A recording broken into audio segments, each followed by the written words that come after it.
What's going on, guys? It's your boy Charles with Black and Blue TV. Guys, when you get a chance, please like, share, and subscribe to the content because I'm coming out with more videos on playoff football. Now, we got week 2 wrapped up in our divisional round, and unfortunately, my Cowboys lost. But that's all right. It is what it is at this point. I'm over it. Hopefully, most of the fans are still in the grieving process, looking to move forward onto next season. It is what it is. We lost last night to the Niners, 19-12. Now, a lot of rumblings in these YouTube spaces about, how it's all Dak's fault, how we need to get rid of Dak. And, to be truthfully honest, I was on that bandwagon too. But, that was just out of frustration and anger because, being a Cowboys fan, it's always ups and downs. There are lots of highs and also many lows. And unfortunately, yesterday we suffered a massive blow. Which resulted into a low. We're out of the playoffs again for the second consecutive year. Even though we did win a playoff game, I know fans out there and also the players wish that our season was still going on. But nonetheless, the reality is it's not. And, a part of the reason is because of Dak Prescott. Now, am I saying that he's the main reason or the ultimate reason that we lost? No. He's part of the reason we lost, a big part of the reason, but I'm not going to put the total blame on him. Once again, things come back to haunt us, such as poor clock management, also, timely turnovers, and leaving our defense out in the field for long periods of time, to where our defense pretty much carried us the whole game, but, into the third and fourth quarter, the Niners pretty much, ran us into the ground with the run game. And I kind of figured that was going to happen because we didn't have enough out of our offense. And, looking at Dak Prescott's numbers, one of the things that's eye-opening is the fact that, he threw the ball 37 times. Now, we kind of knew going into this game that, the running game wouldn't be as effective as we want it to be. But I think we should have still stuck with it. Now, granted, Tony Pollard did go out, and he broke his fibula. And also has a sprained ankle, so of course he's shelved for the rest of the season. He'll probably be rehabbing soon. But Ezekiel Elliott, guys, a friend of mine said this best. Ezekiel Elliott is a drive killer, and boy was he. He was dropping passes. Zeke isn't the same back as we're accustomed to see. I think everybody's still in love with that 2016 Zeke where he came fresh out of Ohio State. He was running the ball effectively, but you guys have to understand we had a better offensive line then than we do now. And also Zeke is pretty much, 6 to 7 years in the league, and he's not the same Zeke. He's slowing down. He doesn't have a burst like he used to. And also on top of that, I think Tony Pollard is the better back right now because Tony Pollard is more explosive. He's better in open space, and he could just pretty much break anything open. But unfortunately, we lost him this game, but, that's okay. On to next season. Elliott finished the game with 10 carries and 26 yards. That's just not going to cut it. Pollard, he had 6 carries, 22 yards. Dak had a few carries for 20 yards. I think he had 4 for 22. And, that's a total of 76 rushing yards. That's just not going to cut it. The Niners, on the other hand, they had 113 rushing yards, and they got a majority of them late in the game. Holding Christian McCaffrey to 35 yards rushing on 10 carries is phenomenal. So, like I said, our defense did a great job, but it was just later in the fourth quarter where, the Niners were starting to use Elijah Mitchell more, and that was really wearing us down because we were on the field pretty much for the entire game defensively. Now, for our offense, and I understand fans, frustration and anger because, we're not going to let the offense off the hook. This is a game where they should have came to play. The only receiver that came to play was CeeDee Lamb because he had 10 catches and 117 yards, which was phenomenal. I mean, Dalton Schultz did have that touchdown, but he had pedestrian numbers. He had 5 catches, 27 yards. That's just not going to cut it. You're not stretching the field, sir. And also on top of that, you're not making the defense pay. There are some catches that he made, but the Niners did a great job in stopping him and not allowing him to get the yards after the catch. I'm looking at Noah Brown. He had 2 catches, 21 yards. And T.Y. Hilton, he only had 1 catch for 15 yards. And, During that game, I thought he was open on other plays, but, Dak was being pressured. He was trying to get rid of the football and trying to make the best decision possible. And, to that first interception, I'm not going to fully blame him because Michael Gallup has to want the football. You know, the cornerback can't want the football more than you, especially when you're being bracketed in a zone coverage. Now, is the hitch play the perfect play in that coverage? Absolutely not. And should the ball have been thrown a little bit earlier? Of course. But when you run a half-ass route and you're not knowing what you're doing, especially in a playoff game, these things will happen. So that turnover right there kind of set the tone for that 49ers defense. And, it was kind of a little bit downhill from there. Now, the Cowboys didn't get completely blown off the field, which I kind of expected because, we are a better team than that. But we did have key drives that kind of killed us, and, killed the momentum for our defense because our defense was playing very well, especially our special teams as well when we had the fumble recovery on the punt return, and our offense still couldn't cash in, I'm just looking at this game as, a totality of garbage, because we had chances to come back in this game, and we had chances to put this game away too. Let's be clear. On the defense, we did drop 2 interceptions. Trayvon Diggs dropped one, I think in the third quarter or second quarter. I'm not sure. Correct me if I'm wrong, guys. But, Deron Bland dropped one as well. Now, those possessions, if we're able to come down with the football, who knows what our offense could do. Because one thing I do notice about this team is that our offense and defense feed off of one another. How many times have you guys watched the Cowboys game this season where our defense got in a turnover and our offense, boom, goes down the field and scores? On many occasions. But it just didn't happen this game, and that's pretty much how you slice it because, throughout the season we've been inconsistent. You can go back to our 5 losses and see inconsistencies in the running game, penalties that cost us, and also not good quarterback play, But it is what it is, guys. Now, back to the offense a little bit. So I was looking at some of the numbers and, I really did notice the fact that, Dak threw for 37 times, but, he only had 206 yards. Brock Purdy threw less than him. He had 214 yards. He had a 7.4 yard pass average. And also an 87.4 rating to Dak's 5.6 average yards per pass and a 63.6 rating. And like I said, I'm not going to fully bash Dak Prescott because I don't think that's fair.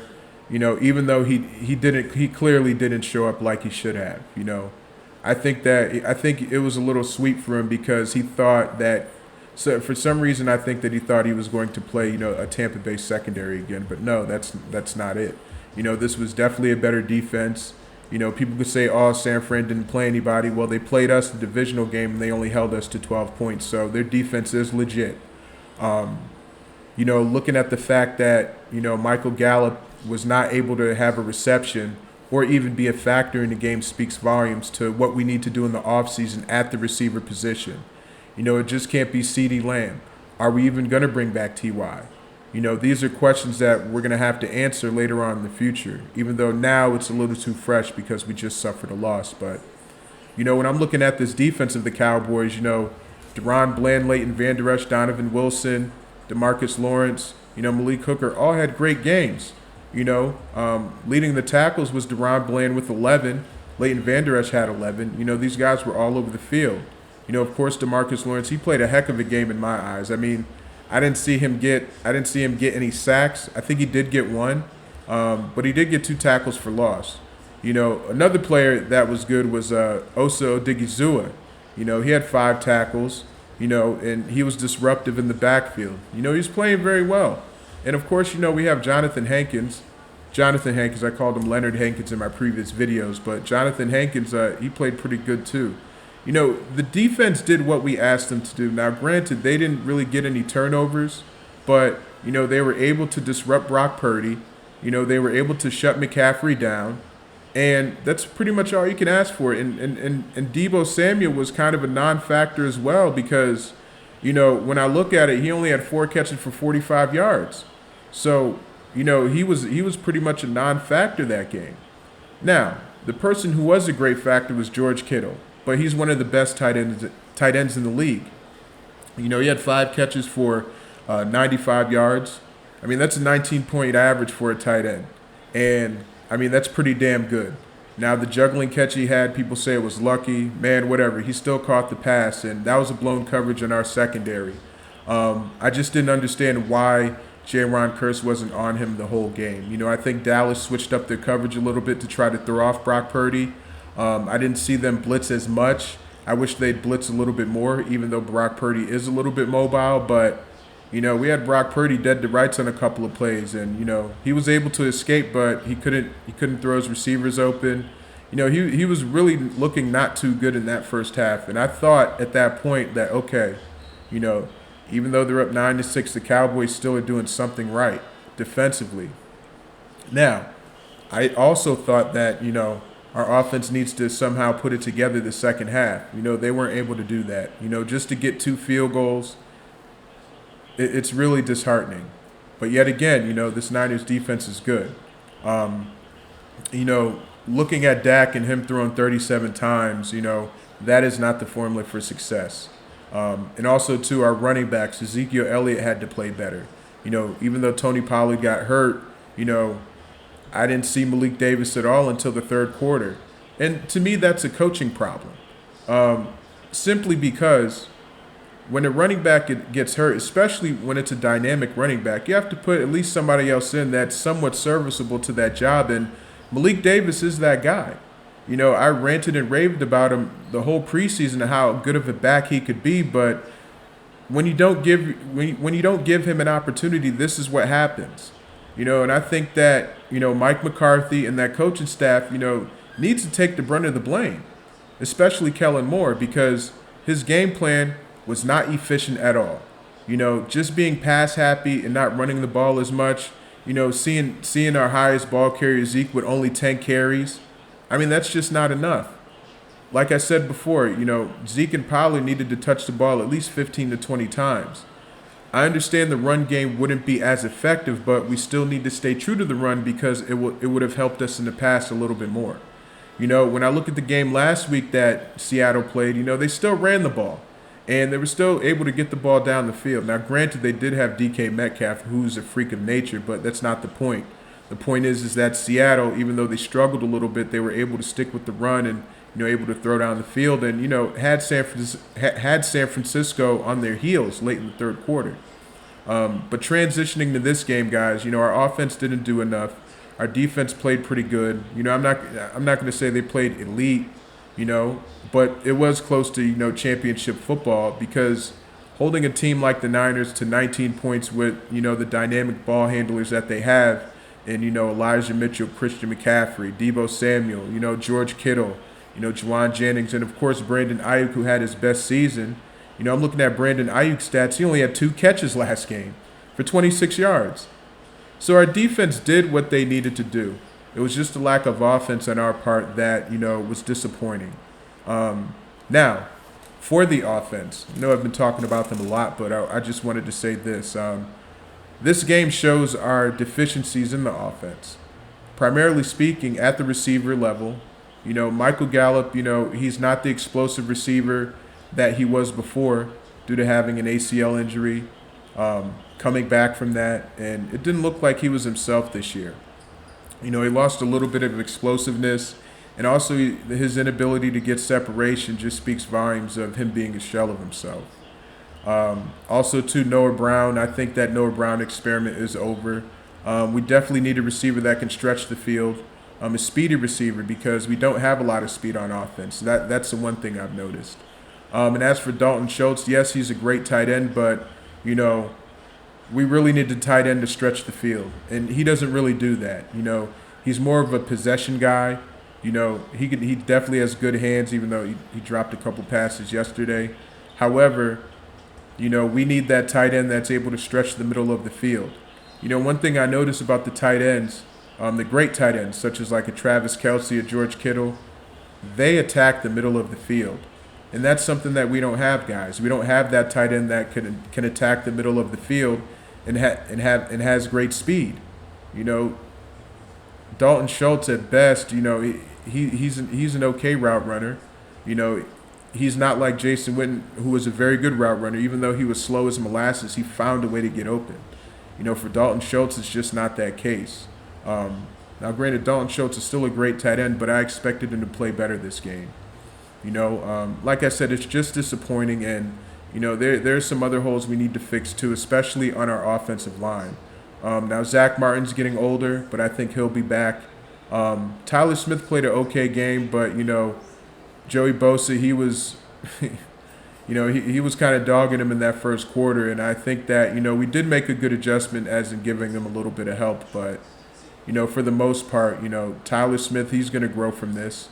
Tyron Smith, I think that we need to part ways with him because, you know, he's getting older, you know, he's getting more injury prone, and that was a big blow to lose him for the latter part of this season. You know, and he's somebody that we definitely need. You know, former All-Pro tackle, former Pro Bowler. You know, this guy, he had an illustrious career as a Cowboy, but you know, he's getting older now. He's getting more injury prone, and I think it's time for us to part ways from him. Either get somebody younger or somebody that's, you know, capable in the NFL, such as a key signing, a key free agent, or we can get a draft pick. You know, but I think we have to part ways with Tyron Smith, excuse me. Also, too, you know, Connor McGovern. I love Connor McGovern to death, but, you know, he ain't it on that left side. There are many occasions where, you know, he was giving up inside leverage, you know, and Dak had to, you know, move up in the pocket, run around, and things of that nature. You know, our offensive line didn't do a bad job, guys. It's just that we're getting older on that line, and we need to make some adjustments. And another key adjustment we need to make is at the running back position. Let's face it, a friend of mine, I was talking to him the other day, and he actually expressed to me how Zeke was a drive killer, and I didn't believe him. I did not believe him. You know, I had to go back and look at some highlights, and then I started to see, like, yeah, Zeke is not the same. You know, he's not that same Ohio State running back with that speed burst that, you know, had that, you know, track speed that could hit the sideline and, you know, take it for 6. He's not that guy anymore. You know, he barely falls for 2 yards. You know, his hands have regressed. You know, he used to be a good pass catcher, but, you know, he's not anymore. Those games, I know a couple of passes were behind him. However, you know, he still has to come down with the football. You know, you got to help Dak out. Now, more so, too, I think that we need to draft a receiver as well. And, you know, the Michael Gallup experiment, I think, you know, is over. Unless he comes back next year and, you know, wants to prove himself. But this year, he just didn't look the same. I know he came back, you know, I think around week 5 or week 6. But, you know, those ACL injuries, man, I think you need a little bit more time to heal. It usually takes, like, a guy at a skill position maybe the second year, you know, or